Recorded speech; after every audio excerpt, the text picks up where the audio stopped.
क्या हुआ जब अपने भक्त के हत्यारों को सजा दिलाने खुद हनुमान जी चले आए पुलिस थाने, और फिर जो हुआ उसे देख आप भी हैरान हो जाएंगे। दोस्तों, आज हम आपको हनुमान जी के चमत्कार की एक ऐसी सच्ची घटना सुनाने जा रहे हैं जिसे सुनकर आपकी आंखों में आंसू आ जाएंगे। आपको भी इस घटना को सुनने के बाद विश्वास नहीं होगा। दरअसल दोस्तों, हम बात कर रहे हैं बिहार के एक छोटे से गांव ममतापुर के रहने वाले जयपाल जी की, जिनके रिश्तेदार रमेश जी ने हमारे साथ जयपाल जी की ये सच्ची घटना शेयर की और बताया कि कैसे खुद हनुमान जी ने जयपाल के हत्यारों को सजा दिलाई। तो आइए जानते हैं दोस्तों, आखिर उस दिन जयपाल के साथ ऐसा क्या हुआ था कि उनके ही चचेरे भाइयों ने उन्हें मौत के घाट उतार दिया। दोस्तों, जयपाल के रिश्तेदार रमेश जी हमें बताते हैं कि सन 1994 की बात है। जयपाल जी हनुमान जी के अनन्य भक्त थे, इसीलिए उन्होंने एक बंदर का बच्चा पाला हुआ था। जयपाल जी रोज सुबह हनुमान जी की पूजा करने हनुमान मंदिर जाते थे। जयपाल जी के साथ साथ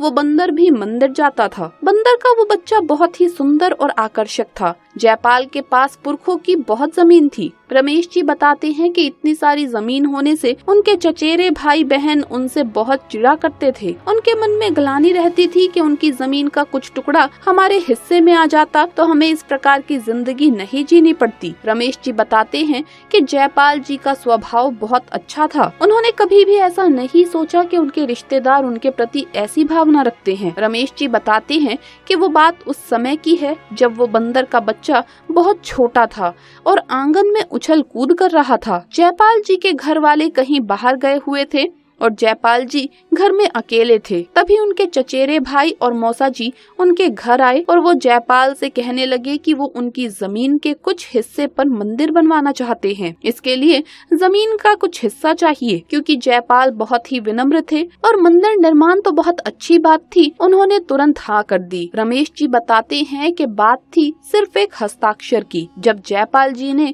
कागज अच्छी तरह से पढ़े तो उन्हें समझ आया कि मंदिर निर्माण तो एक बहाना है, इन्हें तो पूरी की पूरी जमीन अपने नाम करानी है। उसके बाद जयपाल जी ने उन दस्तावेज पर हस्ताक्षर करने से साफ मना कर दिया। वो दोनों भाई जयपाल से बहुत जिद करने लगे और एक दूसरे के साथ बहुत झड़प होने लगी। उन दोनों भाइयों ने जयपाल जी का गला घोटकर मार दिया और उनकी लाश को फांसी के फंदे से टांग दिया ताकि ऐसा लगे कि ये एक आत्महत्या है, और उनका अंगूठा कागज पर लगवा लिया। सारी जमीन जायदाद अपने नाम कर ली। उन्हें ऐसा लग रहा था कि उन्हें ऐसा करते किसी ने भी नहीं देखा, लेकिन सामने खड़ा बंदर का बच्चा सब कुछ देख रहा था। परंतु वो उस समय छोटा था तो इसीलिए वो कुछ नहीं कर पाया और खड़े खड़े अपने मालिक को मरता हुआ देख रहा था। रमेश जी बताते हैं कि उसके बाद जयपाल जी के बारे में कहा गया कि वो किसान था, किसी मजबूरी में आकर उसने हत्या कर ली। किसी को भी उन दोनों चचेरे भाइयों और मौसा जी पर शक नहीं था। उसके बाद दोनों भाई पैसों से अमीर हो चुके थे और गाँव छोड़कर शहर में रहने लगे। जयपाल जी की पत्नी थी, उनके नाम पर भी जमीन का टुकड़ा था जिसके ऊपर वो खेती कर अपने बच्चों और उस बंदर के बच्चों का पालन पोषण करने लगी। जैसे जैसे समय बीतता गया,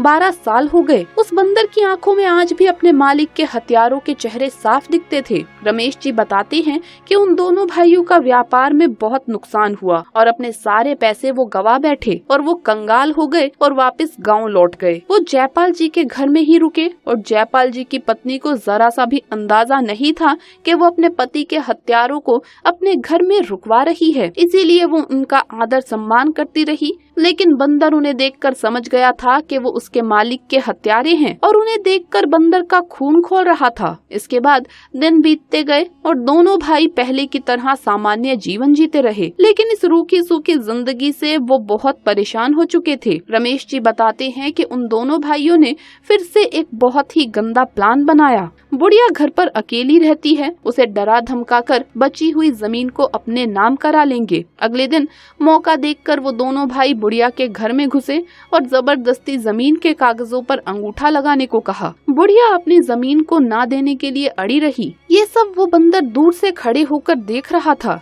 ये दृश्य उसके लिए नया नहीं था, ऐसा ही वो पहले भी देख चुका था। उन दोनों भाइयों की जयपाल की पत्नी के साथ झड़प होने लगी और वो उसे भी मारने का प्रयास करने लगे। तभी वो बंदर घर में घुसा और उन पर हमला कर दिया। उसने जयपाल की पत्नी की जान बचा ली और वो बंदर एक लोहे की रोड लेकर उन दोनों भाइयों को मारने लगा। तभी जयपाल की पत्नी ने उसे रोक दिया। पुलिस को बुलाकर उन दोनों की सच्चाई बताई। पुलिस ने उन दोनों को जेल में डाल दिया। वहाँ पर दोनों को बहुत रिमांड मिला। उन दोनों भाइयों ने ये बात कबूल कर ली कि उन दोनों ने जमीन के लालच में अपने भाई जयपाल को मारा था। रमेश जी बताते हैं कि हत्या और हत्या करने की कोशिश करने के प्रयास में उन दोनों भाइयों को उम्र कैद की सजा सुनाई गई और इसके बाद जयपाल जी की पत्नी उस जमीन पर खेती कर अपना जीवन व्यतीत करने लगी। बंदर के उस साहस ने सभी को हैरान कर दिया। तो वहीं गांव के सभी लोग कहने लगे कि ये जरूर हनुमान जी का चमत्कार है। इस बंदर के रूप में स्वयं हनुमान जी ने जयपाल की बीवी की जान बचाई और अपने भक्त के हत्यारों को सजा दिलवाई। दोस्तों, आपको क्या लगता है कि ये हनुमान जी का सिर्फ एक चमत्कार है या कहानी? हमें अपने विचार कमेंट बॉक्स में अवश्य बताइए और साथ ही इसी तरह की खास और अनसुनी कहानी जानने के लिए हमारे साथ बने रहिए और चैनल को सब्सक्राइब जरूर करें। जय श्री राम, जय हनुमान।